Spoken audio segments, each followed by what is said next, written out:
ಸ್ನೇಹಿತರೆ, ನಾನಿವತ್ತು ನಿಮಗೆ ಎಕ್ಸ್ಪ್ಲೇನ್ ಮಾಡ್ತಿರೋ ಮೂವಿ ಇತ್ತೀಚೆಗೆ ತಾನೇ ಬಿಡುಗಡೆಯಾಗಿರುವ ದುರಂಧರ್ ಎಂಬ ಹಿಂದಿ ಭಾಷೆಯ the best Indian spy thriller ಚಿತ್ರ. ಇದು ಉಗ್ರಗಾಮಿಗಳು ಭಾರತವನ್ನ ಹೇಗೆಲ್ಲ ಟಾರ್ಗೆಟ್ ಮಾಡಿ ಅಟ್ಯಾಕ್ ಮಾಡಿದ್ರು, ಆ ಸಮಯದಲ್ಲಿ ಭಾರತದ ಪರಿಸ್ಥಿತಿ ಹೇಗಿತ್ತು ಹಾಗೂ ಭಾರತದಲ್ಲಿ ಏನೇನಾಯ್ತು ಅಂತ ನೈಜ ಘಟನೆಗಳನ್ನ ಆಧಾರವಾಗಿ ಇಟ್ಕೊಂಡು ತೆಗೆದಿರುವ ಚಿತ್ರ. ಜೊತೆಗೆ ನಮ್ಮ ಭಾರತೀಯ ಸ್ಪೈಗಳು ನಮ್ಮ ದೇಶವನ್ನ ಕಾಪಾಡೋದಕ್ಕೆ ಶತ್ರು ರಾಷ್ಟ್ರಗಳಿಗೆ ಹೋಗಿ ಹೇಗೆಲ್ಲ ಕಷ್ಟಪಡ್ತಾರೆ ಅಂತ ಈ ಚಿತ್ರದಲ್ಲಿ ತುಂಬಾನೇ ರಿಯಲಿಸ್ಟಿಕ್ ಆಗಿ ತೋರಿಸಲಾಗಿದೆ. ಇನ್ನು ದುರಂಧರ್ ಪಾರ್ಟ್ 2 ನಾಳೆ ಥಿಯೇಟರ್ ಗಳಲ್ಲಿ ರಿಲೀಸ್ ಆಗ್ತಿದ್ದು, ಒಂದು ವೇಳೆ ನೀವು ಆ ಮೂವಿಯನ್ನ ನೋಡೋದಕ್ಕೆ ಪ್ಲಾನ್ ಮಾಡಿದ್ರೆ ಈ ವಿಡಿಯೋ ನೋಡಿದ್ರೆ ಪಾರ್ಟ್ 1 ನಲ್ಲಿ ಏನೇನಾಗಿತ್ತು ಅಂತ ಐಡಿಯಾ ಸಿಗುತ್ತೆ. ಈ ವಿಡಿಯೋವನ್ನ ಎಲ್ಲೂ ಕೂಡ ಸ್ಕಿಪ್ ಮಾಡದೆ ಕೊನೆಯವರೆಗೂ ನೋಡ್ತಾ ಹೋಗಿ, ಯಾಕಂದ್ರೆ ಚಿತ್ರದಲ್ಲಿ ಅಲ್ಲಲ್ಲಿ ಬರುವ ಸೀನ್ಗಳನ್ನ ನೀವು ಲಿಟ್ರಲಿ ಎಕ್ಸ್ಪೆಕ್ಟ್ ಕೂಡ ಮಾಡಿರೋದಿಲ್ಲ. ಚಿತ್ರದ ಮೊದಲ ಸೀನ್ನಲ್ಲಿ 30 ಡಿಸೆಂಬರ್ 1999 ಅಫ್ಘಾನಿಸ್ತಾನದಲ್ಲಿರುವ ಕಂದಾರ್ ಏರ್ಪೋರ್ಟ್ ನಲ್ಲಿ ಭಾರತೀಯ ವಿಮಾನವಾಗಿರುವ ಏರ್ ಇಂಡಿಯಾ ನಿಂತಿರೋದನ್ನ ನೋಡ್ತೀವಿ. ಸ್ನೇಹಿತರೆ, ಇದು ನಿಜವಾಗಿಯೂ ನಡೆದಿದ್ದ ಹೈಜಾಕ್ ಆಗಿದ್ದು, ಮುಜಾಹಿದ್ದೀನ್ ಗುಂಪಿಗೆ ಸೇರಿದ್ದ ಉಗ್ರಗಾಮಿಗಳು ಇಂಡಿಯನ್ ಏರ್ಲೈನ್ಸ್ ನ ಐಸಿ ನಂಬರ್ 814 ಏರೋಪ್ಲೇನ್ ಅನ್ನ ಹೈಜಾಕ್ ಮಾಡಿಕೊಂಡು ಕಂದಾರ್ಗೆ ಹೋಗಿರ್ತಾರೆ. ಹೀಗೆ ಹೈಜಾಕ್ ಮಾಡಿದ್ದ 5 ಜನ ಉಗ್ರಗಾಮಿಗಳು ಅರೆಸ್ಟ್ ಮಾಡಿರುವ ತಮ್ಮ ಲೀಡರ್ ಗಳನ್ನ ರಿಲೀಸ್ ಮಾಡಬೇಕು ಹಾಗೂ ತಾವು ಕೇಳಿದಷ್ಟು ದುಡ್ಡನ್ನ ಇಂಡಿಯನ್ ಗವರ್ಮೆಂಟ್ ಕೊಡಬೇಕು, ಇಲ್ಲ ಅಂದ್ರೆ ವಿಮಾನದಲ್ಲಿರುವ 160 ಜನ ಪ್ಯಾಸೆಂಜರ್ ಗಳನ್ನ ಕೊಲೆ ಮಾಡ್ತೀವಿ ಅಂತ ಬ್ಲಾಕ್ ಮೇಲ್ ಮಾಡ್ತಿರ್ತಾರೆ. ಹಾಗೂ ಇಂಡಿಯನ್ ಗವರ್ಮೆಂಟ್ ಕಡೆಯಿಂದ ರೆಸ್ಪಾನ್ಸ್ ಬರೋದು ಸ್ವಲ್ಪ ತಡ ಆಯ್ತು ಅಂತ ಏರೋಪ್ಲೇನ್ ನಲ್ಲಿದ್ದ ಒಬ್ಬ ಪ್ಯಾಸೆಂಜರ್ ನನ್ನ ತುಂಬಾನೇ ಭೀಕರವಾಗಿ ಕೊಲೆ ಮಾಡಿರ್ತಾರೆ. ಈಗ ಭಾರತ ಸರ್ಕಾರ ಆ ಉಗ್ರಗಾಮಿಗಳ ಜೊತೆ ನೆಗೋಷಿಯೇಟ್ ಮಾಡೋದಕ್ಕೆ ಐಬಿ ಚೀಫ್ ಆಗಿರುವ ಅಜಯ್ ಸಾನ್ಯಲ್ ಅವರನ್ನ ಕಳುಹಿಸಿಕೊಡುತ್ತೆ. ಇಲ್ಲಿ ಮಾಧವನ್ ಅವರು ಆಕ್ಟ್ ಮಾಡಿರುವ ಅಜಯ್ ಸಾನ್ಯಲ್ ಅನ್ನುವ ಕ್ಯಾರೆಕ್ಟರ್ ಭಾರತದ ನಿಜವಾದ ಜೇಮ್ಸ್ ಬಾಂಡ್ ಅಂತಾನೆ ಕರೆಯಲ್ಪಡುವ ಅಜಿತ್ ದೋವಲ್ ಅವರ ಕ್ಯಾರೆಕ್ಟರ್ ಆಗಿದೆ. ಈಗ ಐಬಿ ಚೀಫ್ ಆಗಿರುವ ಅಜಯ್ ಅವರಿಗೆ ಆ ಉಗ್ರಗಾಮಿಗಳ ಬೇಡಿಕೆಗಳನ್ನ ಈಡೇರಿಸೋದು ಒಂಚೂರು ಕೂಡ ಇಷ್ಟ ಇರೋದಿಲ್ಲ. ಆದ್ರೆ ಆ ಸಮಯದಲ್ಲಿ ಭಾರತ ಸರ್ಕಾರದ ಮೇಲೆ ತುಂಬಾನೇ ಪ್ರೆಷರ್ ಇದ್ದ ಕಾರಣ ಉಗ್ರಗಾಮಿಗಳು ಕೇಳಿದ ಹಾಗೆ ಅವರ ಲೀಡರ್ ಗಳನ್ನ ರಿಲೀಸ್ ಮಾಡ್ತಾರೆ ಹಾಗೂ ಅವರು ಡಿಮ್ಯಾಂಡ್ ಮಾಡಿದಷ್ಟು ದುಡ್ಡನ್ನ ಕೊಟ್ಟು ಏರೋಪ್ಲೇನ್ ನಲ್ಲಿದ್ದ ಅಷ್ಟು ಭಾರತೀಯರನ್ನ ಕಾಪಾಡಿಕೊಳ್ತಾರೆ. ನಂತರ ಮಿನಿಸ್ಟರ್ ನನ್ನ ಮೀಟ್ ಮಾಡಿ, ಸರ್, ಆ ಉಗ್ರಗಾಮಿಗಳು ಕೇಳಿರುವ ಬೇಡಿಕೆಗಳನ್ನ ಈಡೇರಿಸ್ತಾ ಹೋದ್ರೆ ಅವರು ಪದೇ ಪದೇ ಭಾರತದ ಮೇಲೆ ಅಟ್ಯಾಕ್ ಮಾಡ್ತಾರೆ, ನನ್ನ ಬಳಿ ಒಂದು ಪ್ಲಾನ್ ಇದೆ ಅಂತ ಹೇಳೋದಕ್ಕೆ ಹೋಗ್ತಾರೆ. ಆದ್ರೆ ಅಲ್ಲಿರುವ ಮಿನಿಸ್ಟರ್ ನೋಡಿದ್ರೆ ಇವರ ಮಾತನ್ನ ಕಿವಿಗೂ ಕೂಡ ಹಾಕಿಕೊಳ್ಳೋದಿಲ್ಲ. ಇಲ್ಲಿಗೆ ಈ ಸೀನ್ ಕಟ್ಟಾಗಿ 2001 ಡಿಸೆಂಬರ್ ಅಲ್ಲಿ ಮತ್ತೆ ಉಗ್ರಗಾಮಿಗಳು ಭಾರತದ ಪಾರ್ಲಿಮೆಂಟ್ ಮೇಲೆ ಅಟ್ಯಾಕ್ ಮಾಡ್ತಾರೆ. ಸ್ನೇಹಿತರೆ, ಇದು ಕೂಡ ನಿಜವಾಗಿಯೂ ನಡೆದಿರುವಂತ ಘಟನೆನೇ.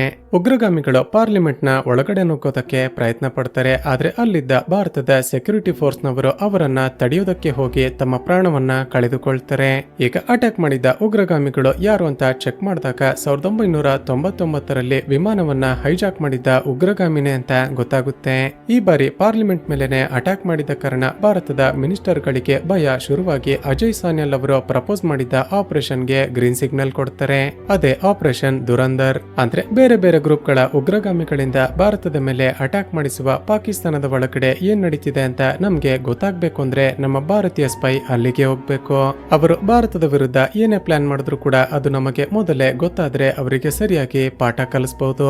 ಹಾಗೂ ಪಾಕಿಸ್ತಾನದಲ್ಲಿ ಉಗ್ರಗಾಮಿಗಳಿಗೆ ಬೆನ್ನೆಲುಬಾಗಿರುವ ಅಂಡರ್ ವರ್ಲ್ಡ್ ನ ಒಳಗಡೆ ಭಾರತೀಯ ಸ್ಪೈನನ್ನ ಇನ್ಫಿಲ್ಟ್ರೇಟ್ ಮಾಡಿ ಅವರ ಸಿಸ್ಟಮ್ ಅನ್ನ ವೀಕ್ ಮಾಡೋದೇ ಈ ಮಿಷನ್ ನ ಪ್ಲಾನ್ ಆಗಿರುತ್ತೆ.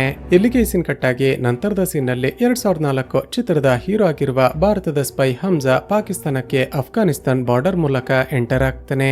ಇಡೀ ಪಾಕಿಸ್ತಾನದ ಪಾಲಿಟಿಕ್ಸ್ ಅನ್ನೇ ಕಂಟ್ರೋಲ್ ಮಾಡುವ ಕರಾಚಿಯಲ್ಲಿರುವ ಲ್ಯಾರಿ ಎಂಬ ಸ್ಲಮ್ ನ ಒಳಗಡೆ ಇನ್ಫಿಲ್ಟ್ರೇಟ್ ಆಗ್ಬೇಕು ಅಂತ ಹೋಗ್ತಾನೆ. ಆ ಲ್ಯಾರಿ ಒಳಗಡೆ ಹಲವಾರು ವರ್ಷಗಳಿಂದ ಭಾರತೀಯ ಸ್ಪೈ ಆಗಿ ಕೆಲಸ ಮಾಡ್ತಿರುವ ಆಲಂ ಒಂದು ಜ್ಯೂಸ್ ಅಂಗಡಿಯನ್ನ ಇಟ್ಟುಕೊಂಡಿರ್ತಾನೆ. ಹೀಗೆ ಆಲಂನ ಜ್ಯೂಸ್ ಅಂಗಡಿಗೆ ಹೋಗಿ ಏನಾದ್ರೂ ಕೆಲಸ ಖಾಲಿ ಇದೆಯಾ ಅಂತ ಕೋಡ್ ವರ್ಡ್ ನಲ್ಲಿ ಕೇಳ್ತಾನೆ. ಈಗ ಆಲಂ ಕೂಡ ಭಾರತದ ಸ್ಪೈ ಆಗಿದ್ದ ಕಾರಣ ಹಮ್ಜಾನನ್ನ ನೋಡ್ತಿದ್ದ ಹಾಗೇನೆ ಗೊತ್ತಾಗುತ್ತೆ ಈತ ಕೂಡ ಭಾರತದ ಸ್ಪೈ ಅಂತ. ಹೀಗೆ ಆಲಂನ ಜ್ಯೂಸ್ ಅಂಗಡಿಗೆ ಕೆಲಸಕ್ಕೆ ಸೇರಿಕೊಂಡ ನಂತರ ಹಮ್ಜಾ ಸುಮಾರು 1 ವರ್ಷಗಳ ಕಾಲ ಅಲ್ಯಾರಿಯಲ್ಲಿ ಏನೇನ್ ನಡೆಯುತ್ತೆ ಅಂತ ಎಲ್ಲವನ್ನ ಅಬ್ಸರ್ವ್ ಮಾಡ್ತಾನೆ. ಸ್ನೇಹಿತರೆ, ಇಲ್ಲಿ ಹಮ್ಜಾಗೆ ಕೊಟ್ಟಿರುವ ಮೇನ್ ಟಾಸ್ಕ್ ಏನಂದ್ರೆ ಲ್ಯಾರಿಯನ್ನೇ ಕಂಟ್ರೋಲ್ ಮಾಡುವ ಅಂಡರ್ ವರ್ಲ್ಡ್ ಡಾನ್ ಆಗಿರುವ ರೆಹಮಾನ್ ಡೆಕಾಯಿತ್ ನ ಟೀಮ್ ನ ಒಳಗಡೆ ಸೇರಿಕೊಳ್ಳೋದು.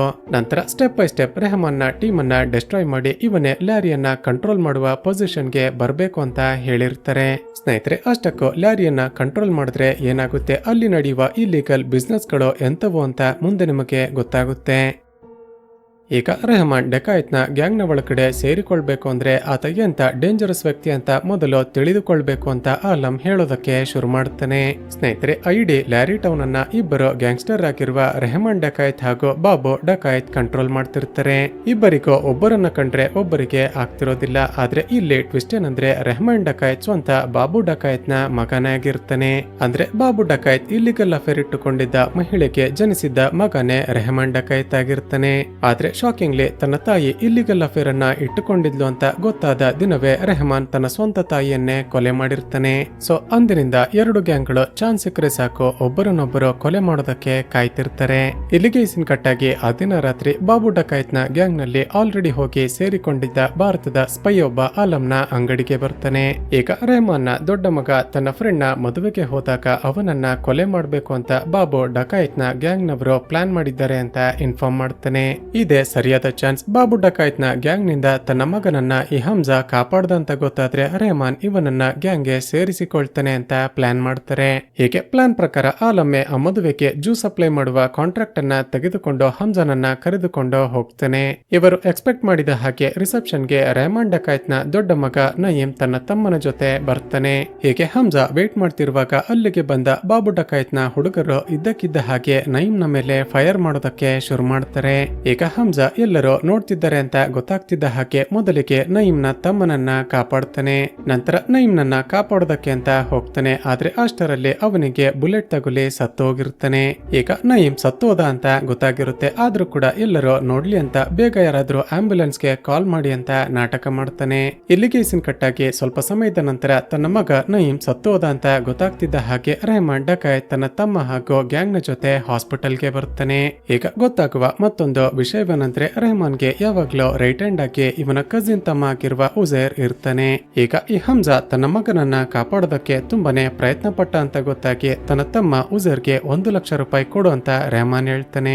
ಈಗ ರೆಹಮಾನ್ ಹಾಗೂ ಅವನ ಗ್ಯಾಂಗ್ ಅನ್ನ ಇಂಪ್ರೆಸ್ ಮಾಡೋದಕ್ಕೆ ಇದೇ ಸರಿಯಾದ ಟೈಮ್ ಅಂತ ಹಮ್ಜಾ ಹೀಗೆ ಹೇಳ್ತಾನೆ.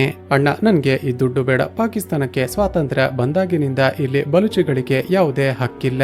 ಆದ್ರೆ ನೀವು ಪಾಕಿಸ್ತಾನದಲ್ಲಿ ನನ್ನಂತ ಲಕ್ಷಾಂತರ ಬಲೂಚಿಗಳಿಗೆ ಲೀಡರ್ ಆಗಿ ನಿಂತಿದ್ದೀರಾ. ನಿಮ್ಮ ಮಗನನ್ನ ಕಾಪಾಡೋದಕ್ಕೆ ಪ್ರಯತ್ನ ಪಡೋದು ನನ್ನ ಕರ್ತವ್ಯ ಆಗಿತ್ತು. ಆದ್ರೆ ನನ್ನ ಕೈಲಿ ಕಾಪಾಡೋದಕ್ಕೆ ಸಾಧ್ಯವಾಗ್ಲಿಲ್ಲ ಅಂತ ಹೇಳ್ತಾನೆ. ಈಗ ದುಡ್ಡಿಗೆ ಆಸೆ ಪಡದೆ ತನ್ನ ಪ್ರಾಣವನ್ನ ಪಣಕ್ಕಿಟ್ಟು ತನ್ನ ಮಗನನ್ನ ಕಾಪಾಡೋದಕ್ಕೆ ಪ್ರಯತ್ನ ಪಟ್ಟ ಅಂತ ರೆಹಮಾನ್ ಇವನನ್ನ ತನ್ನ ಗ್ಯಾಂಗ್ಗೆ ಸೇರಿಸಿಕೊಳ್ತಾನೆ. ಈಗ ಅದೇ ಸಮಯಕ್ಕೆ ಅಲ್ಲಿಗೆ ಬಂದ ತನ್ನ ಹೆಂಡತಿಯನ್ನ ಸಮಾಧಾನ ಮಾಡ್ತಾ ನಮ್ಮ ಮಗನನ್ನ ಕೊಲೆ ಮಾಡಿದ ಯಾರೊಬ್ಬರನ್ನ ಕೂಡ ಸುಮ್ಮನೆ ಬಿಡೋದಿಲ್ಲ ಅಂತ ತುಂಬಾನೇ ಕೋಪದಲ್ಲಿ ಹೇಳ್ತಾನೆ.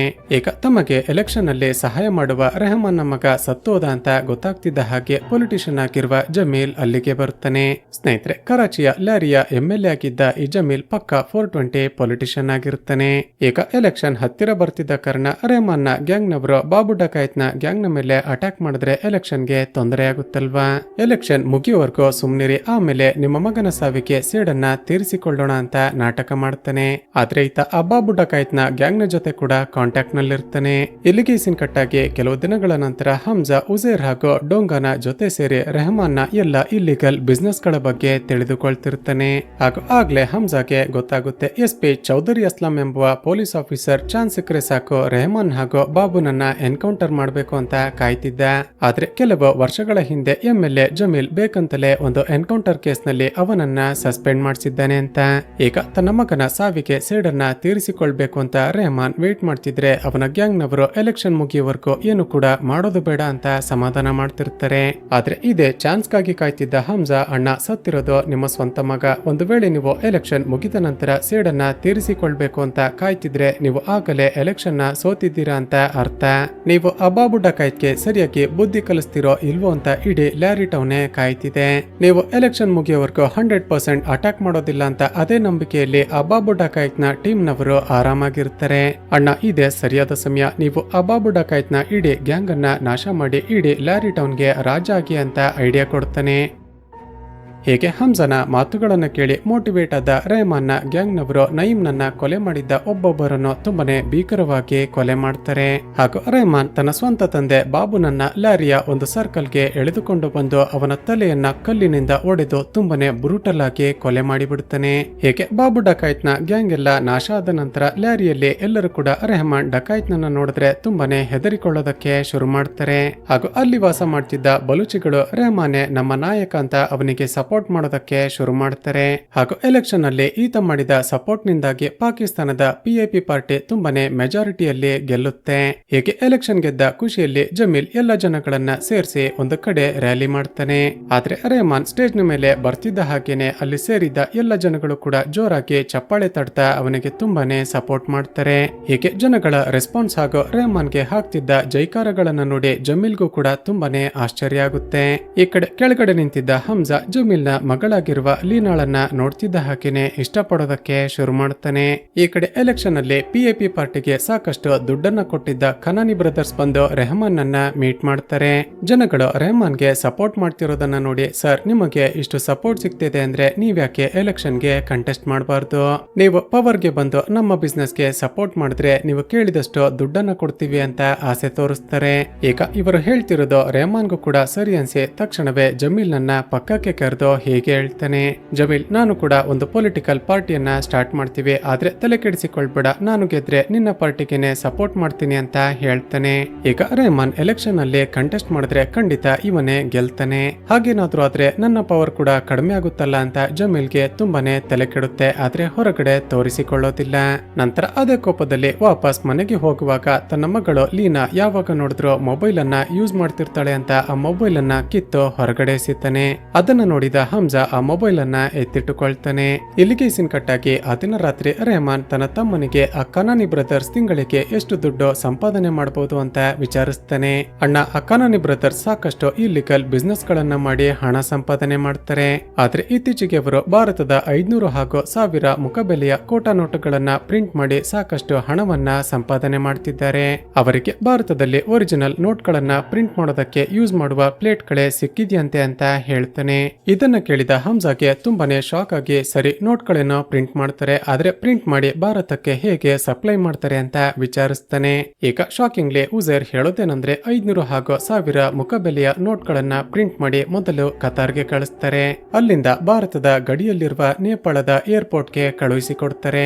ನಂತರ ಅಲ್ಲಿಂದ ಭಾರತದ ಉತ್ತರ ಪ್ರದೇಶದ ಒಬ್ಬ ಪೊಲಿಟಿಷಿಯನ್ ನ ಸಹಾಯದಿಂದ ಇಡೀ ಭಾರತದ ಒಳಗಡೆ ಎಲ್ಲ ಸಪ್ಲೈ ಮಾಡ್ತಾರೆ ಅಂತ ಹೇಳ್ತಾನೆ. ಹೀಗೆ ಭಾರತದ ಎಕಾನಮಿಯನ್ನ ಹಾಳು ಮಾಡೋದಕ್ಕೆ ಪಾಕಿಸ್ತಾನದವರು ಹೀಗೆಲ್ಲ ಮಾಡ್ತಿದ್ದಾರೆ ಅಂತ ಗೊತ್ತಾಗಿ ಹಮ್ಜಾಗೆ ತುಂಬಾನೇ ಶಾಕ್ ಆಗುತ್ತೆ. ಈಗ ಕನಾನಿ ಬ್ರದರ್ಸ್ ಗಳು ಪ್ರಿಂಟ್ ಮಾಡುವ ಕೋಟಾ ನೋಟುಗಳ ಬಗ್ಗೆ ತಿಳಿದುಕೊಳ್ಳೋದಕ್ಕೆ ಹಮ್ಜಾ ಒಂದು ಐಡಿಯಾ ಮಾಡ್ತಾನೆ. ಅಣ್ಣ, ನೀವು ಪಾಲಿಟಿಕ್ಸ್ ನಲ್ಲಿ ಗ್ರೋ ಆಗಬೇಕು ಅಂದ್ರೆ ಈ ರೀತಿ ಕನಾನಿ ಬ್ರದರ್ಸ್ ಗಳ ರೀತಿ ಶ್ರೀಮಂತರ ಜೊತೆ ಲಿಂಕ್ ಅನ್ನ ಹೊಂದಿರಬೇಕು ಅಂತ ಸಜೆಸ್ಟ್ ಮಾಡ್ತಾನೆ. ಹೀಗೆ ಹಮ್ಜಾ ಆಗಾಗ ತನಗೆ ಕೊಡ್ತಿದ್ದ ಐಡಿಯಾಗಳಿಂದ ತುಂಬಾನೇ ಇಂಪ್ರೆಸ್ ಆಗಿದ್ದ ರೆಹಮಾನ್ ಅವನಿಗೆ ಸಾಕಷ್ಟು ದುಡ್ಡು ಹಾಗೂ ಒಂದು ಬೈಕ್ ಅನ್ನ ಗಿಫ್ಟ್ ಕೊಡ್ತಾನೆ. ಈಗ ಜಮೀಲ್ ನ ಮಗಳು ಲೀನಾ ಒಂದು ಪಬ್ ಅಲ್ಲೇ ಇದ್ದಾಳೆ ಅಂತ ಗೊತ್ತಾಗಿ ಅಲ್ಲಿಗೆ ಪೊಲೀಸ್ ರೈಡ್ ಆಗುವ ಹಾಗೆ ಮಾಡ್ತಾನೆ. ನಂತರ ಲೀನಾ ಪೊಲೀಸರಿಂದ ತಪ್ಪಿಸಿಕೊಂಡು ಹೊರಗಡೆ ಬಂದಾಗ ಬೇಕಂತಲೇ ಅವಳ ಕಾರು ಸ್ಟಾರ್ಟ್ ಆಗದ ಹಾಗೆ ಮಾಡ್ತಾನೆ. ನಂತರ ಪೊಲೀಸರಿಂದ ಅವಳನ್ನ ಕಾಪಾಡೋ ರೀತಿ ನಾಟಕ ಮಾಡ್ತಾ ತನ್ನ ಬೈಕ್ ನಲ್ಲಿ ಕರೆದುಕೊಂಡು ಹೋಗ್ತಾನೆ. ನಂತರ ಮನೆಯ ಬಳಿ ಡ್ರಾಪ್ ಮಾಡಿ ಆ ದಿನ ಇವಳ ತಂದೆ ಬಿಸಾಕಿದ್ದ ಮೊಬೈಲ್ ಅನ್ನ ವಾಪಸ್ ಕೊಟ್ಟು ಇಂಪ್ರೆಸ್ ಮಾಡ್ತಾನೆ. ಈಗ ಕನಾನಿ ಬ್ರದರ್ಸ್ 500 ಹಾಗೂ 1000 ಮುಖಬೆಲೆಯ ಕೋಟಾ ನೋಟುಗಳನ್ನ ಭಾರತದಲ್ಲಿ ಇಂಜೆಕ್ಟ್ ಮಾಡ್ತಿದ್ದಾರೆ ಅಂತ ಹಮ್ಜಾಗೆ ಗೊತ್ತಾಗಿತ್ತಲ್ವಾ? ಆ ಇನ್ಫಾರ್ಮೇಶನ್ ಅನ್ನ ಆಲಂನ ಮೂಲಕ ಭಾರತದ IB ಚೀಫ್ ಆಗಿರುವ ಅಜಯ್ ಸಾನ್ಯಾಲ್ ಅವರಿಗೆ ರೀಚ್ ಮಾಡ್ತಾನೆ. ಹೀಗೆ ಭಾರತದಲ್ಲಿ ಸಪ್ಲೈ ಆಗ್ತಿರುವ ಕೋಟಾ ನೋಟುಗಳಿಗೆ ಸಹಾಯ ಮಾಡ್ತಿರೋದು ಭಾರತದ ಪೊಲಿಟಿಷಿಯನ್ ಅಂತ ಗೊತ್ತಾಗಿ ಅಜಯ್ ಅವರಿಗೆ ತುಂಬಾನೇ ಶಾಕ್ ಆಗುತ್ತೆ. ತನ್ನ ಅಸಿಸ್ಟೆಂಟ್ ಗೆ ತುಂಬಾನೇ ಕೋಪದಲ್ಲಿ, ಭಾರತದ ಮೊದಲ ಶತ್ರು ಯಾರು ಗೊತ್ತಾ? ಭಾರತ ದೇಶದಲ್ಲಿರುವ ದೇಶದ್ರೋಹಿಗಳು. ಪಾಕಿಸ್ತಾನ ಏನಿದ್ರು ಸೆಕೆಂಡ್ ಪ್ಲೇಸ್ ನಲ್ಲಿ ಬರುತ್ತೆ. ಸೊ ಭಾರತದಲ್ಲಿರುವ ದೇಶದ್ರೋಹಿಗಳನ್ನ ಮೊದಲು ಮಟ್ಟ ಹಾಕ್ಬೇಕು. ಆದ್ರೆ ಪಾಕಿಸ್ತಾನಕ್ಕೆ ಸಪೋರ್ಟ್ ಮಾಡ್ತಿರುವ ಆ ಪೊಲಿಟಿಷಿಯನ್ ಗಳನ್ನ ಅರೆಸ್ಟ್ ಮಾಡೋದಕ್ಕೆ ಹೋದ್ರೆ ಧರ್ಮಗಳನ್ನ ಮುಂದೆ ತಂದು ಇಡೀ ಭಾರತದಲ್ಲೆಲ್ಲ ಗಲಾಟೆ ಆಗುವ ಹಾಗೆ ಮಾಡಿಬಿಡ್ತಾರೆ. ಎಲ್ಲ ಡೀಟೇಲ್ಸ್ ಹಾಗೂ ಎವಿಡೆನ್ಸ್ ಗಳನ್ನ ಕಲೆಕ್ಟ್ ಮಾಡಿ ಮುಂದೊಂದು ದಿನ ಬೇರೆ ಸರ್ಕಾರ ಬಂದಾಗ ಎಲ್ಲ ಯೂಸ್ ಆಗುತ್ತೆ ಅಂತ ಹೇಳ್ತಾರೆ. ಈ ಕಡೆ ಕನಾನಿ ಬ್ರದರ್ಸ್ ರೆಹಮಾನ್ಗೆ ಕಾಲ್ ಮಾಡಿ ಅರ್ಜೆಂಟ್ ಆಗಿ ಒಂದು ಮೀಟಿಂಗ್ ಇದೆ ಅಂತ ತಾವು ಕೋಟಾ ನೋಟುಗಳನ್ನ ಪ್ರಿಂಟ್ ಮಾಡುವ ಆ ಗೋಡೌನ್ಗೆ ಕರೆಸಿಕೊಳ್ಳಿ. ಅಂದುಕೊಳ್ತಾರೆ. ಸ್ನೇಹಿತರೆ, ಆ ಜಾಗದಲ್ಲಿ ಎಷ್ಟೊಂದು ನೀಟಾಗಿ 500 ಹಾಗೂ 1000 ಮುಖಬೆಲೆಯ ನೋಟುಗಳನ್ನ ಪ್ರಿಂಟ್ ಮಾಡ್ತಿರ್ತಾರೆ ಅಂದ್ರೆ ಮೋಸ್ಟ್ಲಿ RBIಯಲ್ಲೂ ಕೂಡ ಆ ರೀತಿ ನೀಟಾಗಿ ಪ್ರಿಂಟ್ ಮಾಡ್ತಿರೋದಿಲ್ಲ ಅನ್ಸುತ್ತೆ. ಹೇಗೆ ಸ್ವಲ್ಪ ಸಮಯದ ನಂತರ ಅಲ್ಲಿಗೆ ISIನ ಚೀಫ್ ಆಗಿರುವ ಮೇಜರ್ ಇಕ್ಬಾಲ್ ಬರ್ತಾನೆ.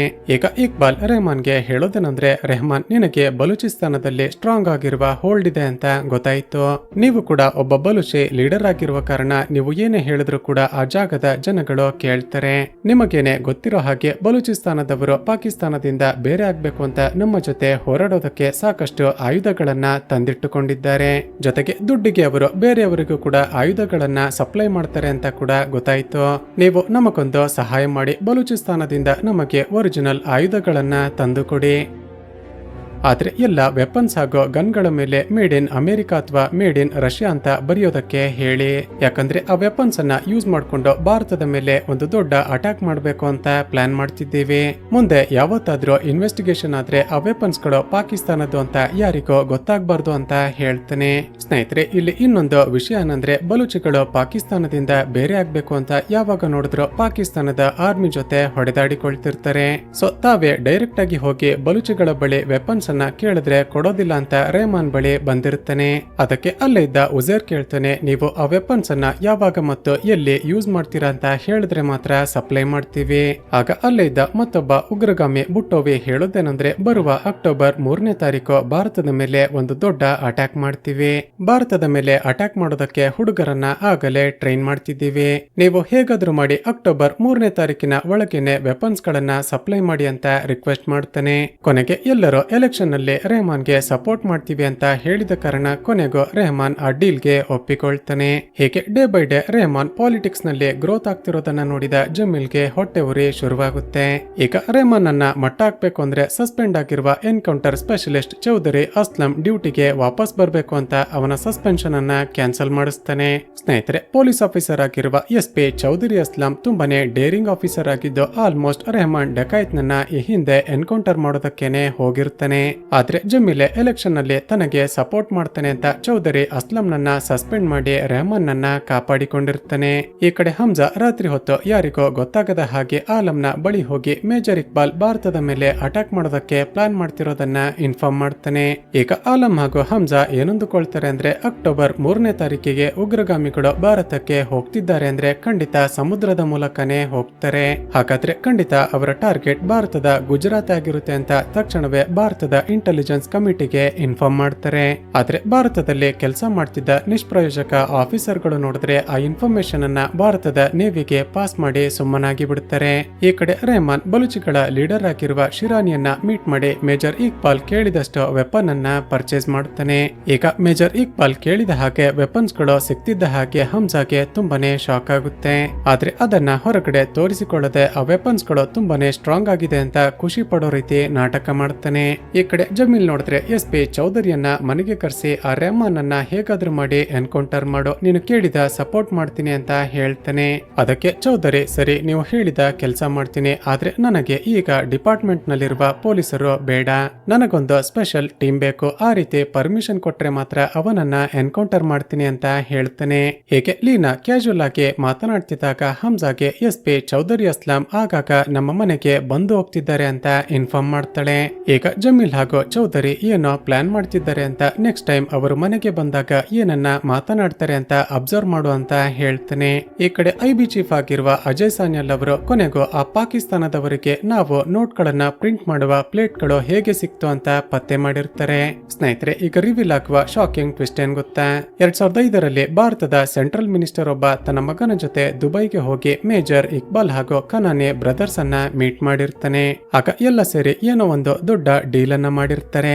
ಆ ಡೀಲ್ ಪ್ರಕಾರ ಪಾಕಿಸ್ತಾನಕ್ಕೆ ಯಾವ ಬ್ರಿಟಿಷ್ ಕಂಪನಿ ನೋಟ್ಗಳನ್ನ ಪ್ರಿಂಟ್ ಮಾಡೋದಕ್ಕೆ ರಾ ಮೆಟೀರಿಯಲ್ ಗಳನ್ನ ಸಪ್ಲೈ ಮಾಡ್ತಿರುತ್ತೋ ಅದೇ ಬ್ರಿಟಿಷ್ ಕಂಪನಿಗೆ ಭಾರತಕ್ಕೆ ನೋಟ್ಗಳನ್ನ ಪ್ರಿಂಟ್ ಮಾಡೋದಕ್ಕೆ ರಾ ಮೆಟೀರಿಯಲ್ಸ್ ಗಳನ್ನ ಸಪ್ಲೈ ಮಾಡುವ ಕಾಂಟ್ರಾಕ್ಟ್ ಅನ್ನ ಕೊಟ್ಟಿರ್ತಾರೆ.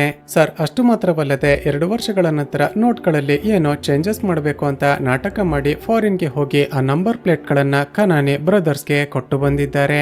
ಸೊ ಇದೇ ಕಾರಣಕ್ಕೆ ಪಾಕಿಸ್ತಾನದವರು ಪ್ರಿಂಟ್ ಮಾಡ್ತಿರುವ ಕೋಟಾ ನೋಟುಗಳು ನೋಡೋದಕ್ಕೆ ನಮ್ಮ ಒರಿಜಿನಲ್ ನೋಟುಗಳ ರೀತಿನೇ ಕಾಣಿಸುತ್ತೆ ಅಂತ ಹೇಳ್ತಾನೆ. ಸ್ನೇಹಿತರೆ, ಈಗ ನಾನು ಎಕ್ಸ್ಪ್ಲೇನ್ ಮಾಡಿದ ಈ ಸೀಕ್ವೆನ್ಸ್ ನಿಜವಾಗಿಯೂ ನಡೆದಿದ್ದು ಇದೇ ಕಾರಣಕ್ಕೆ 2016ರಲ್ಲಿ ನೋಟ್ ಬ್ಯಾನ್ ಆಯ್ತು ಅಂತ ಎಲ್ಲರೂ ಹೇಳ್ತಾರೆ.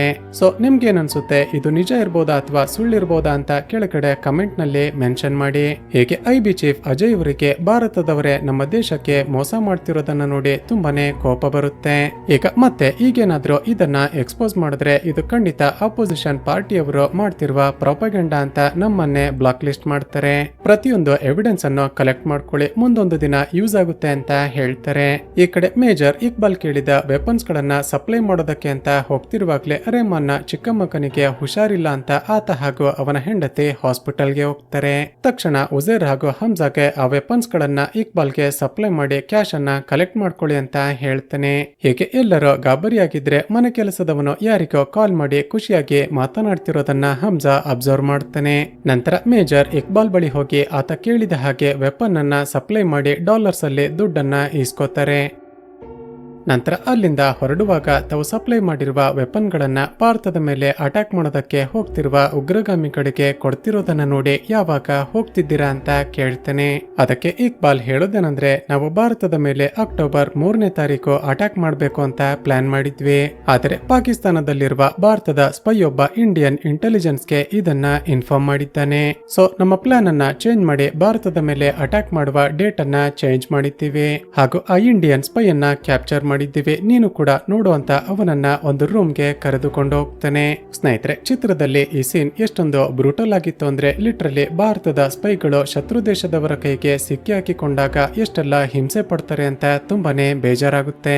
ಹೀಗೆ ಇಕ್ಬಾಲ್ ಎಷ್ಟೇ ಟಾರ್ಚರ್ ಮಾಡಿದ್ರು ಕೂಡ ಕ್ಯಾಪ್ಚರ್ ಆಗಿದ್ದ ಭಾರತದ ಸ್ಪೈ ಮಾತ್ರ ಒಂದೇ ಒಂದು ವಿಷಯವನ್ನ ಕೂಡ ಬಾಯ್ ಬಿಡೋದಿಲ್ಲ. ಈಗ ಹಮ್ಜಾಗೆ ತನ್ನ ಕೊಲೆಗೆ ಆ ರೀತಿ ಹಿಂಸೆ ಕೊಡ್ತಿರೋದನ್ನ ನೋಡೋದಕ್ಕೆ ಸಾಧ್ಯವಾಗದೆ ಅಲ್ಲಿಂದ ಹೊರಗಡೆ ಬರ್ತಾನೆ. ಈ ಕಡೆ ರೆಹಮಾನ್ ಹಾಗೂ ಅವರ ಹೆಂಡತಿ ತನ್ನ ಮಗನನ್ನ ಹಾಸ್ಪಿಟಲ್ಗೆ ಅಂತ ಕರೆದುಕೊಂಡು ಹೋಗ್ತಿದ್ದಾಗ SP ಚೌಧರಿ ತನ್ನ ಟೀಮ್ ನ ಸಮೇತ ಅಲ್ಲಿಗೆ ಬಂದು ಅವನನ್ನ ಕ್ಯಾಪ್ಚರ್ ಮಾಡ್ತಾನೆ. ಈಗ ತಾನು ವಾಪಸ್ ಅಟ್ಯಾಕ್ ಮಾಡಿದ್ರೆ ಖಂಡಿತ SP ಚೌಧರಿ ನನ್ನ ಹೆಂಡತಿ ಹಾಗೂ ಮಗನನ್ನ ಸಾಯಿಸಿ ಬಿಡ್ತಾನೆ ಅಂತ ಸರೆಂಡರ್ ಆಗ್ತಾನೆ. ಈಗ ಈ ವಿಷಯ ಉಜೇರ್ ಹಾಗೂ ಹಮ್ಜಾಗೆ ಗೊತ್ತಾಗ್ತಿದ್ದ ಹಾಗೆ ತಕ್ಷಣವೇ ಹಮ್ಜಾ ಮನೆಗೆ ಕರೆದುಕೊಂಡು ಹೋಗ್ತಾನೆ. ಈ ಕಡೆ ಉಜೇರ್ ಜಮೀಲ್ಗೆ ಕಾಲ್ ಮಾಡಿ ಹೇಗಾದ್ರೂ ಮಾಡಿ ನನ್ನ ಅಣ್ಣನನ್ನ ಕಾಪಾಡು ಅಂತ ಬೇಡಿಕೊಳ್ತಾನೆ. ಆದ್ರೆ ರೆಹಮಾನ್ ಅನ್ನ ಎನ್ಕೌಂಟರ್ ಮಾಡೋದಕ್ಕೆ ಇವನೇ ಸಪೋರ್ಟ್ ಮಾಡಿದ ಕಾರಣ ಅವನ ಮಾತನ್ನ ಇಗ್ನೋರ್ ಮಾಡಿ ಸುಮ್ಮನಾಗ್ತಾನೆ. ಈ ಕಡೆ ಹಮ್ಜಾ ಮನೆ ಕೆಲಸದವನಿಗೆ ಸರಿಯಾಗಿ ಹೊಡೆದು ಅವನ ಕೈ ಬೆರಳನ್ನ ಕತ್ತರಿಸಿ ಬಿಡುತ್ತಾನೆ. ಹೇಳೋ, ನೀನೆ ತಾನೆ ಊಟದಲ್ಲಿ ಏನೋ ಹಾಕಿ ರೆಹಮಾನ್ ಬೈನ ಮಗನಿಗೆ ಏನೋ ಆಗುವ ಹಾಗೆ ಮಾಡಿದ್ದು. ಈಗ ಟಾರ್ಚರ್ ತಡೆದುಕೊಳ್ಳೋದಕ್ಕೆ ಸಾಧ್ಯವಾಗದೆ ಹೌದು ಅರ್ಷದ್ ಪಪ್ಪು ಒಂದು ಕೆಮಿಕಲ್ ಕೊಟ್ಟು ಅದನ್ನ ಊಟದಲ್ಲಿ ಮಿಕ್ಸ್ ಮಾಡೋದಕ್ಕೆ ಹೇಳ್ದ. ಸ್ನೇಹಿತರೆ, ಅರ್ಷದ್ ಪಪ್ಪು ಬೇರೆ ಯಾರು ಅಲ್ಲ, ಆತ ಆಪೋಸಿಟ್ ಗ್ಯಾಂಗ್ ನ ಲೀಡರ್ ಆಗಿರ್ತಾನೆ. ಮತ್ತೊಂದು ಕಡೆ ಅದೇ ಸಮಯಕ್ಕೆ ಲೀನಾ SP ಚೌಧರಿ ತನ್ನ ತಂದೆಯನ್ನ ಮೀಟ್ ಮಾಡೋದಕ್ಕೆ ಅಂತ ಬಂದಾಗ ಏನೇನೋ ಮಾತನಾಡಿಕೊಂಡಿದ್ರು ಅಂತ ವಿಡಿಯೋವನ್ನ ರೆಕಾರ್ಡ್ ಮಾಡಿ ಹಮ್ಜಾಗೆ ಸೆಂಡ್ ಮಾಡ್ತಾಳೆ. ಆ ವಿಡಿಯೋದಲ್ಲಿ ಅರ್ಷದ್ ಪಪ್ಪು SP ಚೌಧರಿ ಹಾಗೂ ಜಮೀಲ್ ಎಲ್ಲ ಸೇರಿ ರೆಹಮಾನ್ ಅನ್ನ ಕೊಲೆ ಮಾಡೋದಕ್ಕೆ ಸ್ಕೆಚ್ ಆಗ್ತಿರೋದು ರೆಕಾರ್ಡ್ ಆಗಿರುತ್ತೆ. ಸೊ ಇದೆಲ್ಲ ಲೀನಾಳ ತಂದೆ ಜಮೀಲ್ ನ ಪ್ಲಾನ್ ಅಂತ ಗೊತ್ತಾಗ್ತಿದ್ದ ಹಾಗೆ ತಕ್ಷಣವೇ ನಿನ್ನ ಫೋನ್ ಅನ್ನ ಸ್ವಿಚ್ ಆಫ್ ಮಾಡ್ಕೊಂಡು ನನ್ನ ಮನೆಗೆ ಹೋಗಿ ಡೋರ್ ಅನ್ನ ಲಾಕ್ ಮಾಡ್ಕೊ ಅಂತ ಹೇಳ್ತಾನೆ. ನಂತರ ಆ ವಿಡಿಯೋವನ್ನ ಜಮೀಲ್ಗೆ ಸೆಂಡ್ ಮಾಡಿ ತಕ್ಷಣವೇ SP ಚೌಧರಿಗೆ ಕಾಲ್ ಮಾಡಿ ರೆಹಮಾನ್ ಬೈನನ್ನ ರಿಲೀಸ್ ಮಾಡೋದಕ್ಕೆ ಹೇಳು, ಇಲ್ಲಾಂದ್ರೆ ಕಿಡ್ನಾಪ್ ಮಾಡಿರುವ ನಿನ್ನ ಮಗಳು ಜೀವಂತವಾಗಿ ವಾಪಸ್ ಬರೋದಿಲ್ಲ ಹಾಗೂ ಈ ವಿಡಿಯೋ ಎಲ್ಲ ಕಡೆ ವೈರಲ್ ಆಗುತ್ತೆ ಅಂತ ಥ್ರೆಟನ್ ಮಾಡ್ತಾನೆ. ತಕ್ಷಣ SP ಚೌಧರಿಗೆ ಕಾಲ್ ಮಾಡ್ತಾನೆ. ಆದ್ರೆ SP ಚೌಧರಿ ನೋಡಿದ್ರೆ ನಿನ್ನ ಮಾತೆ ಕೇಳಿಸ್ತಿಲ್ಲ ಅಂತ ಫೋನ್ ಅನ್ನ ಕಟ್ ಮಾಡಿ ಬಿಡ್ತಾನೆ. ಈಗ ಚೌಧರಿ ಯಾರ ಮಾತನ್ನ ಕೂಡ ಕೇಳೋದಿಲ್ಲ ಅಂತ ಹಮ್ಜಾಗೆ ಅರ್ಥ ಆಗುತ್ತೆ. ಸೊ ಚೌಧರಿಯ ಸ್ಪೆಷಲ್ ಟೀಮ್ ಕೆಲಸ ಮಾಡ್ತಿರುವ ಬಿಲ್ಡಿಂಗ್ ಗೆ ಹೋಗಿ ಅಲ್ಲಿರುವ ಆಫೀಸರ್ ಗಳಿಗೆ ಸರಿಯಾಗಿ ಹೊಡೆದು ಫ್ಯಾನ್ ಗೆ ಉಲ್ಟಾ ನೇತಾಕ್ತಾನೆ. ನಂತರ ಅವರ ಮೇಲೆ ಪೆಟ್ರೋಲ್ ಸುರಿದು ಕ್ಯಾಪ್ಚರ್ ಮಾಡಿರುವ ರೆಹಮಾನ್ ಬೈನನ್ನ ಬಿಡ್ಲಿಲ್ಲ ಅಂದ್ರೆ ಇವರಿಗೆ ಬೆಂಕಿ ಇಟ್ಟು ಸುಟ್ಟು ಹಾಕ್ತೀನಿ ಅಂತ SP ಚೌಧರಿಗೆ ಬ್ಲಾಕ್ ಮೇಲ್ ಮಾಡ್ತಾನೆ. ಈಗ ತನ್ನ ಆಫೀಸರ್ ಗಳನ್ನ ಉಳಿಸಿಕೊಳ್ಳೋದಕ್ಕೆ ಬೇರೆ ದಾರಿ ಇಲ್ಲದೆ SP ಚೌಧರಿ ರೆಹಮಾನ್ ಅನ್ನ ಎನ್ಕೌಂಟರ್ ಮಾಡದೆ ಹಾಗೆ ಬಿಟ್ಟು ಕಳಿಸ್ತಾನೆ. ಹೀಗೆ ತನ್ನ ಬುದ್ಧಿವಂತಿಕೆಯನ್ನ ಯೂಸ್ ಮಾಡಿಕೊಂಡು ರೆಹಮಾನ್ ಅನ್ನ ಕಾಪಾಡಿದ ನಂತರ ಹಮ್ಜಾ ಮತ್ತಷ್ಟು ಫೇಮಸ್ ಆಗ್ತಾನೆ. ಅದೇ ಸಮಯಕ್ಕೆ ಮೇಜರ್ ಇಕ್ಬಾಲ್ ರೆಹಮಾನ್ಗೆ ಕಾಲ್ ಮಾಡಿ ಆ ಕೋಟ ನೋಟುಗಳನ್ನ ಪ್ರಿಂಟ್ ಮಾಡುವ ಗೋಡೌನ್ಗೆ ತಕ್ಷಣವೇ ಬನ್ನಿ ಅಂತ ಕರೀತಾನೆ. ತಕ್ಷಣ ತಕ್ಷಣ ಅಲ್ಲಿಗೆ ಹೋಗಿ ನೋಡಿದ್ರೆ ಶಾಕಿಂಗ್ಲಿ ರೆಹಮಾನ್ ಸಪ್ಲೈ ಮಾಡಿದ ವೆಪನ್ ಗಳನ್ನ ಯೂಸ್ ಮಾಡಿಕೊಂಡು ಉಗ್ರಗಾಮಿಗಳು ಮುಂಬೈನ ತಾಜ್ ಹೋಟೆಲ್ ಮೇಲೆ ಹೇಗೆಲ್ಲ ಅಟ್ಯಾಕ್ ಮಾಡ್ತಿದ್ದಾರೆ ಅಂತ ಟಿವಿಯಲ್ಲಿ ಲೈವ್ ನಲ್ಲಿ ನೋಡ್ತಿರ್ತಾರೆ. ಸ್ನೇಹಿತರೆ, ಇದು ಕೂಡ 26 ನವೆಂಬರ್ 2008ರಂದು ಪಾಕಿಸ್ತಾನದ ಟೆರರಿಸ್ಟ್ ಗಳು ಮುಂಬೈ ಮೇಲೆ ಮಾಡಿದ ನಿಜವಾದ ದಾಳಿಯಾಗಿರುತ್ತೆ. ಹೀಗೆ ತಾವು ಕಳಿಸಿರುವ ಉಗ್ರಗಾಮಿಗಳು ಭಾರತದ ಮುಂಬೈನ ತಾಜ್ ಹೋಟೆಲ್ ಮೇಲೆ ಅಟ್ಯಾಕ್ ಮಾಡಿ ಒಬ್ಬೊಬ್ಬರನ್ನೇ ಕೊಲೆ ಮಾಡ್ತಿದ್ರೆ ಅಲ್ಲಿ ಸೇರಿದ್ದ ಎಲ್ಲರೂ ಕೂಡ ಎಂಜಾಯ್ ಮಾಡ್ತಿರ್ತಾರೆ. ಆದ್ರೆ ತಾನು ಸಪ್ಲೈ ಮಾಡಿದ ಗನ್ ನಿಂದಾನೆ ತಮ್ಮವರನ್ನ ಕೊಲೆ ಮಾಡ್ತಿದ್ದಾರಲ್ಲ ಅಂತ ಹಮ್ಜಾ ತುಂಬಾನೇ ಶಾಕ್ ಆಗಿರ್ತಾನೆ. ಆದ್ರೆ ಯಾರಿಗೋ ಗೊತ್ತಾಗದ ಹಾಗೆ ತನ್ನ ಎಕ್ಸ್ಪ್ರೆಷನ್ ಅನ್ನ ಕಂಟ್ರೋಲ್ ಮಾಡಿಕೊಳ್ತಾನೆ. ಹೀಗೆ ಉಗ್ರಗಾಮಿಗಳು ತಾಜ್ ಹೋಟೆಲ್ ಮೇಲೆ ಅಟ್ಯಾಕ್ ಮಾಡ್ತಾ ಒಬ್ಬೊಬ್ಬರನ್ನೇ ಕೊಲೆ ಮಾಡ್ತಿದ್ರೆ ಭಾರತದ ಥರ್ಡ್ ಕ್ಲಾಸ್ ಮೀಡಿಯಾಗಳು ಏನ್ ಮಾಡ್ತಿರುತ್ತೆ ಗೊತ್ತಾ? ಭಾರತದ ಕಮಾಂಡೋಗಳು ಎಲ್ಲಿಂದ ಎಂಟರ್ ಆಗ್ತಿದ್ದಾರೆ, ಭಾರತದ ಪೊಲೀಸರು ಎಲ್ಲಿದ್ದಾರೆ, ಹೀಗೆ ಪ್ರತಿಯೊಂದನ್ನ ಕೂಡ ಲೈವ್ ಟೆಲಿಕಾಸ್ಟ್ ನಲ್ಲೇ ಹೇಳ್ತಿರ್ತಾರೆ. ಹೀಗೆ ಮೀಡಿಯಾದವರು ಲೈವ್ ಟೆಲಿಕಾಸ್ಟ್ ನಲ್ಲಿ ಕೊಡ್ತಿದ್ದ ಇನ್ಫಾರ್ಮೇಶನ್ ಅನ್ನ ಮೇಜರ್ ಇಕ್ಬಾಲ್ ತಾವು ಕಳಿಸಿದ್ದ ಉಗ್ರಗಾಮಿಗಳಿಗೆ ಕಾಲ್ ಮಾಡಿ ಹೇಳ್ತಿರ್ತಾನೆ. ಹೀಗೆ ಹಮ್ಜಾ ಹಾಗೂ ಆಲಂ ಎಷ್ಟೇ ಪ್ರಯತ್ನ ಪಟ್ಟರು ಕೂಡ ಭಾರತದ ಮೇಲೆ ಆದ ಆ ಟೆರರಿಸ್ಟ್ ಅಟ್ಯಾಕ್ ಅನ್ನ ಸ್ಟಾಪ್ ಮಾಡೋದಕ್ಕೆ ಸಾಧ್ಯನೇ ಆಗೋದಿಲ್ಲ. ಇದಾದ ನಂತರ ಒಂದು ರೆಡ್ ಸ್ಕ್ರೀನ್ ಅನ್ನ ಹಾಕಿ ಪಾಕಿಸ್ತಾನದ ಆಪರೇಟರ್ ಹಾಗೂ ಉಗ್ರಗಾಮಿಗಳು ಆ ದಿನ ನಿಜವಾಗಿಯೂ ಏನೇನನ್ನ ಮಾತನಾಡಿಕೊಂಡ್ರು ಅಂತ ತೋರಿಸಲಾಗುತ್ತೆ. ಸ್ನೇಹಿತರೆ, ಈ ಸೀನ್ ಅನ್ನ ನೋಡಿದ ನಂತರ ನಿಜವಾಗಿಯೂ ನಿಮ್ಮ ರಕ್ತ ಕುದಿಯುತ್ತೆ. ಹೇಗೆ ತುಂಬಾನೇ ಎಮೋಷನಲ್ ಆದ ಹಮ್ಜಾ ತಕ್ಷಣವೇ ಆಲಂ ಬಳಿ ಹೋಗಿ ನಾವು ಇನ್ಫಾರ್ಮೇಶನ್ ಕೊಟ್ಟಿದ್ರು ಕೂಡ ಇದನ್ನ ತಡೆಯೋದಕ್ಕೆ ಆಗ್ಲಿಲ್ವಲ್ಲ ಅಂತ ತುಂಬಾನೇ ಬೇಜಾರಾಗ್ತಾನೆ. ನಾವು ಇನ್ಫಾರ್ಮೇಶನ್ ಕೊಟ್ಟಿದ್ದು ಅಕ್ಟೋಬರ್ 3ನೇ ತಾರೀಕು ಅಂತ, ಆದ್ರೆ ಅಟ್ಯಾಕ್ ಆಗಿರೋದು ನವೆಂಬರ್ 26ಕ್ಕೆ. ಈಗ ಹಮ್ಜಾ ಆ ಉಗ್ರಗಾಮಿ ಕಸಬ್ಗೆ ನಾನೇ ನನ್ನ ಕೈಯಾರ AK-47 ಗನ್ ಅನ್ನ ಕೊಟ್ಟಿದ್ನಲ್ಲ ಅಂತ ಮತ್ತಷ್ಟು ಎಮೋಷನಲ್ ಆಗ್ತಾನೆ. ಇಲ್ಲಿಗೆ ಈ ಸೀನ್ ಕಟ್ ಆಗಿ 2009ರಲ್ಲಿ ಪಾಕಿಸ್ತಾನದಲ್ಲಿ ಮತ್ತೆ ಎಲೆಕ್ಷನ್ ಸ್ಟಾರ್ಟ್ ಆಗುತ್ತೆ. ಈಗ PAP ಪಾರ್ಟಿಯವರು ಜಮೀಲ್ಗೆ ಪ್ರಿಫರೆನ್ಸ್ ಕೊಡದೆ ಪಾಲಿಟಿಕ್ಸ್ ನಲ್ಲಿ ತುಂಬಾನೇ ಸ್ಟ್ರಾಂಗ್ ಆಗಿದ್ದ ರೆಹಮಾನ್ಗೆ ಪ್ರಿಫರೆನ್ಸ್ ಕೊಡ್ತಾರೆ. ಹೀಗೆ ಜಮೀಲ್ಗೆ ತುಂಬಾನೇ ಅವಮಾನ ಆಗಿ ತುಂಬಾನೇ ಕೋಪ ಮಾಡಿಕೊಳ್ತಿರೋದನ್ನ ಅಲ್ಲೇ ನಿಂತಿದ್ದ ಹಮ್ಜಾ ಅಬ್ಸರ್ವ್ ಮಾಡ್ತಾನೆ. ಈಗ ಹಮ್ಜಾ ಒಂದು ಮಾಸ್ಟರ್ ಪ್ಲಾನ್ ಮಾಡಿ ಲೀನಾಗೆ ನಿನ್ನ ತಂದೆಯನ್ನ ಮನೆಗೆ ಕರೆಸೋ, ಅವರ ಬಳಿ ಮದುವೆ ಬಗ್ಗೆ ಮಾತಾಡ್ತೀನಿ ಅಂತ ಹೇಳ್ತಾನೆ. ಇಲ್ಲಿಗೆ ಸೀನ್ ಕಟ್ಟಾಗಿ ಮರುದಿನ ಬೆಳಿಗ್ಗೆ ಜಮೀಲ್ ಮನೆಗೆ ಬಂದಾಗ ಹಮ್ಜಾ ಅವನಿಗೆ ಒಂದು ಆಫರ್ ಮಾಡ್ತಾನೆ. ಇಷ್ಟು ದಿನ ನೀವು ಪವರ್ ನಲ್ಲಿ ಇರಬೇಕು ಅಂತ ರೆಹಮಾನ್ಗೆ ಏನೇನೋ ಸಹಾಯ ಮಾಡಿದ್ದೀರಾ, ಆದ್ರೆ ಈಗ ನೋಡಿದ್ರೆ ಆತನೇ ನಿಮ್ಮನ್ನ ಕೆಳಕ್ಕೆ ತಳ್ಳಿ ಪಾಲಿಟಿಕ್ಸ್ ನಲ್ಲಿ ಮೇಲೆ ಹೋಗಿದ್ದಾನೆ. ಒಂದು ಸಾರಿ ಯೋಚನೆ ಮಾಡು, ನಿಮ್ಮ ಸಂಬಂಧಿಕರೇ ಯಾರಾದ್ರೂ ಪಾಲಿಟಿಕ್ಸ್ ನಲ್ಲಿ ಬೆಳೆದ್ರೆ ನಿನಗೆ ಹೆಲ್ಪ್ ಆಗುತ್ತಲ್ವಾ? ಆ ಮೂಲಕ ಇಂಡೈರೆಕ್ಟ್ ಆಗಿ ನಿಮ್ಮ ಮಗಳ ಜೊತೆ ಮದುವೆ ಮಾಡಿಸಿ ಪಾಲಿಟಿಕ್ಸ್ ನಲ್ಲಿ ನನ್ನನ್ನ ಬೆಳೆಸು ಅಂತ ಹೇಳ್ತಾನೆ. ಇಲ್ಲಿಗೆ ಈ ಸೀನ್ ಕೂಡ ಕಟ್ಟಾಗಿ ನಂತರದ ಸೀನ್ ನಲ್ಲಿ ಲೀನಾ ಹಾಗೂ ಹಮ್ಜಾನ ಮದುವೆ ನಡೀತಿರುತ್ತೆ. ಆ ಮದುವೆಗೆ ರೆಹಮಾನ್, ಕನಾನಿ ಹಾಗೂ ಇಕ್ಬಾಲ್ ಹೇಗೆ ಎಲ್ಲರೂ ಕೂಡ ಬಂದಿರ್ತಾರೆ. ನಂತರ ಡ್ರಿಂಕ್ಸ್ ಮಾಡ್ತಾ ಮುಂಬೈ ಮೇಲೆ ಅಟ್ಯಾಕ್ ಮಾಡಿದ್ರೆ ಭಾರತದವರು ವಾಪಸ್ ಏನು ಕೂಡ ಅಟ್ಯಾಕ್ ಮಾಡ್ಲಿಲ್ಲ ಅಂತ ತಮಾಷೆ ಮಾಡ್ತಾ ಮಾತನಾಡ್ತಿರ್ತಾರೆ. ಈಗ ಇಕ್ಬಾಲ್ ಮುಂಬೈ ಮೇಲೆ ಹೇಗೆ ಅಟ್ಯಾಕ್ ಮಾಡಿದ್ವು ಅದೇ ರೀತಿ ಪಂಜಾಬ್ನ ಅಮೃತ್ಸರ್ ಮೇಲೆ ಕೂಡ ಅಟ್ಯಾಕ್ ಮಾಡ್ತೀವಿ, ಈ ಬಾರಿ ಕೂಡ ವೆಪನ್ ಅನ್ನ ಸಪ್ಲೈ ಮಾಡ್ಬೇಕು ಅಂತ ಮತ್ತೆ ರೆಹಮಾನ್ಗೆ ರಿಕ್ವೆಸ್ಟ್ ಮಾಡ್ತಾನೆ. ಈಗ ಮತ್ತೆ ಬಲೂಚಿ ಲೀಡರ್ ಆಗಿರುವ ಶಿರಾನಿ ಬಳಿ ಹೋಗಿ ವೆಪನ್ಸ್ ಅನ್ನ ಪರ್ಚೇಸ್ ಮಾಡೋದಕ್ಕೆ ನಾನು ಯಾವ ದಿನ ಫ್ರೀ ಇದ್ದೀನಿ ಅಂತ ರೆಹಮಾನ್ ಕೇಳ್ತಾನೆ. ಈಗ ಉಜೇರ್ ರೆಹಮಾನ್ಗೆ ಯಾವ್ಯಾವ ದಿನ ಯಾವ್ಯಾವ ಕೆಲಸ ಇದೆ ಅಂತ ಒಂದು ಡೈರಿಯನ್ನ ಮೇಂಟೈನ್ ಮಾಡ್ತಿರ್ತಾನೆ. ಈಗ ಉಜೇರ್ ಕುಡ್ದು ಫುಲ್ ಟೈಟ್ ಆಗಿದ್ದ ಕಾರಣ ಹಮ್ಜಾ ಆ ಡೈರಿಯನ್ನ ಇಸ್ಕೊಂಡು ಆಗಸ್ಟ್ 9 ಅಂತ ಹೇಳ್ತಾನೆ. ಸ್ನೇಹಿತರೆ, ಆ ದಿನ ರೆಹಮಾನ್ಗೆ ಒಂದು ಡ್ಯಾಮ್ ಓಪನಿಂಗ್ ಫಂಕ್ಷನ್ ಇದ್ರೂ ಕೂಡ ಬೇಕಂತಲೇ ಆ ಡೇಟ್ ಅನ್ನ ಹೇಳಿರ್ತಾನೆ. ನಂತರ ಮರುದಿನ ಶಿರಾನಿ ಬಳಿ ಹೋಗಿ ಆಗಸ್ಟ್ 9ಕ್ಕೆ ವೆಪನ್ಸ್ ಬೇಕು ಅಂತ ರೆಹಮಾನ್ ಬಾಯ್ ಹೇಳಿದ್ದಾರೆ ಅಂತ ಸುಳ್ಳು ಹೇಳ್ತಾನೆ. ಇಲ್ಲಿಗೆ ಸೀನ್ ಕಟ್ಟಾಗಿ ಆಗಸ್ಟ್ 9ಕ್ಕೆ ರೆಹಮಾನ್ ತನ್ನ ಪ್ಲಾನ್ ಪ್ರಕಾರ ಡ್ಯಾಮ್ ಓಪನಿಂಗ್ ಫಂಕ್ಷನ್ ಗೆ ಹೋಗ್ತಾನೆ.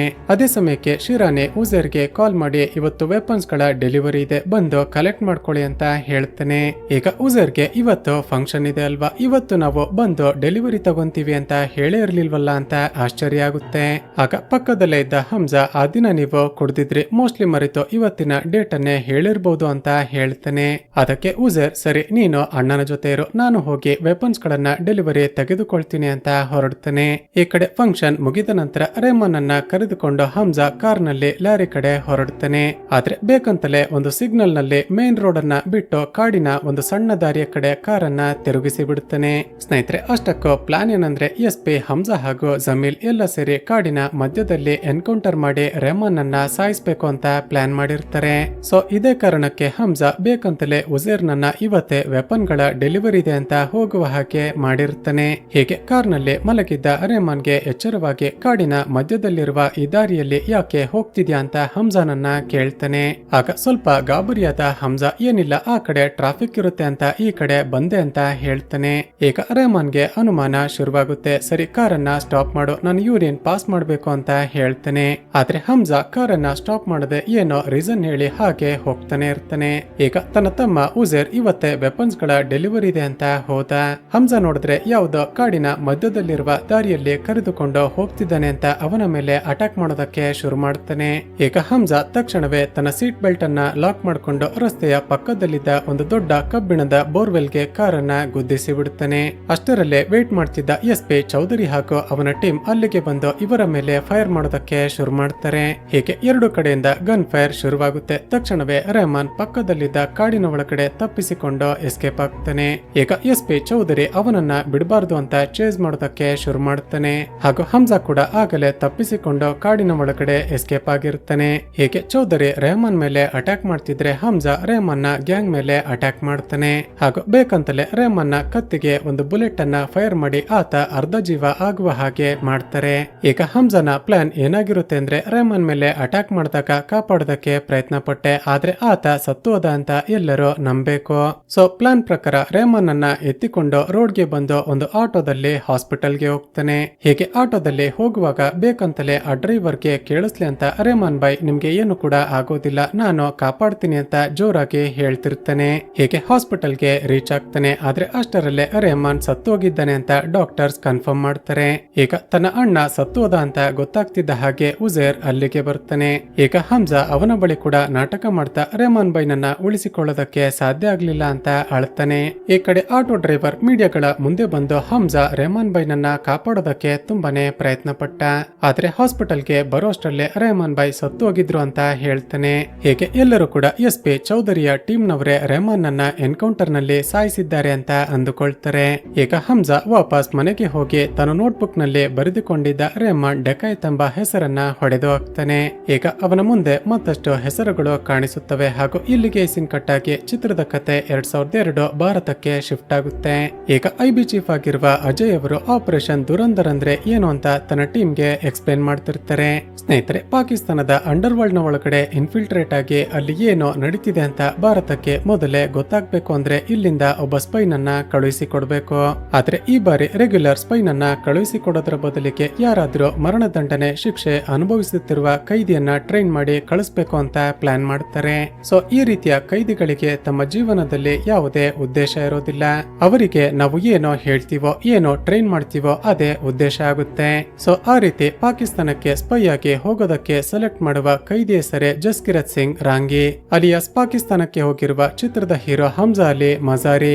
ಸ್ನೇಹಿತರೆ, ಅಷ್ಟಕ್ಕೂ ಜಸ್ಕಿರತ್ ಸಿಂಗ್ ರಾಂಗಿ ಮಾಡಿದ ತಪ್ಪೇನು, ಅವನಿಗೆ ಯಾಕೆ ಮರಣದಂಡನೆ ಶಿಕ್ಷೆ ಆಗಿತ್ತು, ರೆಹಮಾನ್ ಸತ್ತ ನಂತರ ಲ್ಯಾರಿಯನ್ನ ಹೇಗೆ ಕಂಟ್ರೋಲ್ ಮಾಡ್ದ ಹಾಗೂ ಲ್ಯಾರಿ ಸಿಟಿಯನ್ನ ಕಂಟ್ರೋಲ್ ಮಾಡಿ ತಾನೇ ಹೇಗೆ ಲೀಡರ್ ಆದ ಅಂತ ನಾಳೆ ರಿಲೀಸ್ ಆಗಲಿರುವ ದುರಂಧರ್ ಪಾರ್ಟ್ 2 ನಲ್ಲಿ ಗೊತ್ತಾಗುತ್ತೆ. ಸ್ನೇಹಿತರೆ, ಚಿತ್ರದ ಕತೆ ಇಷ್ಟವಾಗಿದ್ರೆ ಈ ವಿಡಿಯೋಗೆ ಒಂದು ಲೈಕ್ ಮಾಡಿ ಶೇರ್ ಮಾಡೋದನ್ನ ಮರೆಯಬೇಡಿ.